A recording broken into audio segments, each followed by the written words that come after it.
नमस्कार, आप सभी का बहुत बहुत स्वागत है। मेरा नाम जोबिका लियाकत है। इस वक्त मैं संगम त्रिवेणी संगम जो है यानी प्रयागराज का वो बिंदु जो दुनिया का, इस पृथ्वी का सबसे बड़ा आध्यात्मिक मेला देखता है, आज उसी गंगा किनारे पर मौजूद हूं। यहाँ पर किस तरीके की तैयारियां चल रही है, क्योंकि ये कुंभ अपने आप में अलहदा कुंभ होने वाला है। महाकुंभ तो है ही, लेकिन हजारों वर्षों में ऐसी कोई घड़ी आती है, ऐसे नक्षत्र बनते हैं जो इस बारी बन रहे हैं। तो न्यूज़ 18 इंडिया पूरी तैयारी के साथ यहाँ पर इस महाकुंभ की महाकवरेज के लिए मौजूद है।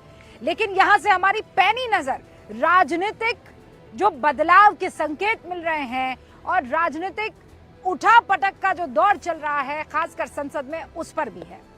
आप जानते हैं राम मंदिर, धारा 370, ये प्रधानमंत्री नरेंद्र मोदी और बीजेपी के मैनिफेस्टो में था, वो पूरा हो गया है।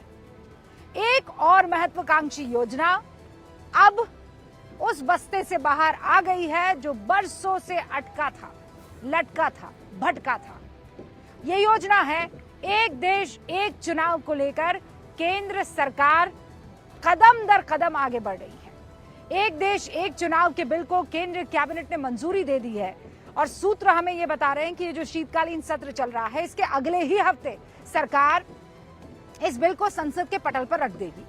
संसद के पटल पर बिल रखने के साथ ही अब ये तय हो गया है कि इस बिल को जरूर विरोधी सुर का सामना करना पड़ सकता है, क्योंकि बहुत सी ऐसी पार्टियां हैं जो लगातार कह रही है कि भारत जैसे देश में एक देश एक चुनाव संभव नहीं है, ये नहीं हो सकता है।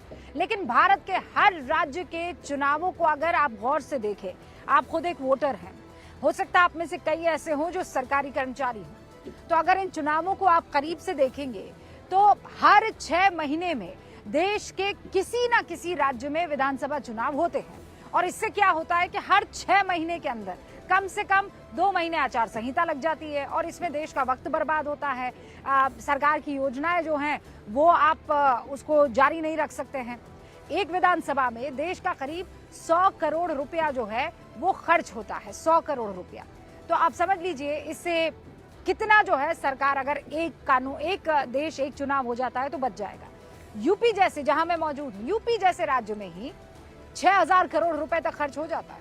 और विधि आयोग के मुताबिक अगर एक देश एक चुनाव लागू हो जाता है तो देश का कम से कम 4,500 जो है करोड़ रुपया, यानी 4,500 करोड़ रुपया वो हर 5 साल में बच जाएगा। यानी मोटे तौर पर अगर मैं समझाऊं तो अगर अभी चुनावों में भारत का 100 रुपया खर्च होता है, अगर एक देश एक चुनाव लागू हो जाता है तो ये खर्च 100 रुपए से घटकर 30 रुपए का हो जाएगा। चुनाव आयोग को हर 6 महीने में ये जो अर्धसैनिक बलों की जरूरत पड़ती है, सरकारी कर्मचारियों की जरूरत पड़ती है, वो हर साल नहीं पड़ेगी या हर 6 महीने में नहीं पड़ेगी, वो 5 साल के बाद ही बारी आएगी। लोकसभा और विधानसभा चुनावों के लिए वोटर लिस्ट अलग अलग तैयार करनी पड़ती है, क्योंकि दोनों के बीच लंबा वक्त हो जाता है। उसे भी एक ही बारी में आप तैयार कर लेंगे तो सिर्फ पैसा ही नहीं बचेगा, मैन पावर की बर्बादी जो होती है वो भी बहुत हद तक बच जाएगी। और ऐसा नहीं है कि देश में पहली बार इस तरीके की कोई पहल होगी। इस देश में पहले एक ही चुनाव हुआ करते थे। 1967 के लोकसभा चुनाव तक देश में एक ही साथ चुनाव होते थे, यानी पहले 4 लोकसभा के चुनावों के साथ विधानसभा चुनाव हुआ करते थे। फिर क्या हुआ, 67 के बाद कई विधानसभाओं को तब की प्रधानमंत्री, तत्कालीन प्रधानमंत्री इंदिरा गांधी ने बीच में बर्खास्त कर दिया था, अलग अलग कारण की वजह से। उसमें क्या हुआ, 1966 से 1967 के बीच जो 36 बार इंदिरा गांधी सरकार ने राज्य की विरोधी पार्टियां जो थी या विपक्षी पार्टियां थी उनकी सरकारों को बर्खास्त किया, उसके बाद उनका टर्म अलग टाइम पर खत्म होने लगा और जो लोकसभा के चुनाव है उनका टर्म अलग टाइम पर आने लगा। और इसके साथ ही इंदिरा गांधी ने 1972 में प्रस्तावित लोकसभा चुनाव का वक्त जो है वो 1 साल वक्त पूरा होता उससे 1 साल पहले ही 1971 में करवा दिए। इसकी वजह से कई राज्यों के चुनाव अलग अलग वक्त पर होने लग गए। यानी एक देश एक चुनाव से देश का पैसा बचेगा, मैन पावर बचेगा, वक्त बचेगा। लेकिन विपक्ष क्यों इस बात से सहमत नहीं है, आज इसी पर हो जानी चाहिए गूंज। सारे खास मेहमान हमारे साथ जुड़ चुके हैं।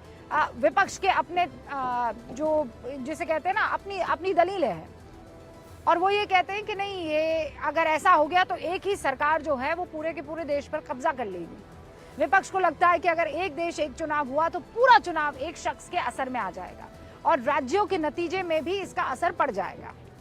हालांकि उड़ीसा में याद कीजिए 2019 के विधानसभा और लोकसभा के नतीजे ये बताते हैं कि देश की जनता जानती है कि कहां किसको सत्ता सौंपनी है, और इसीलिए आज गूंज में सबसे बड़ा सवाल यही है कि क्यों विपक्ष को एक देश एक चुनाव से ऐतराज है। शुरू करते हैं गूंज।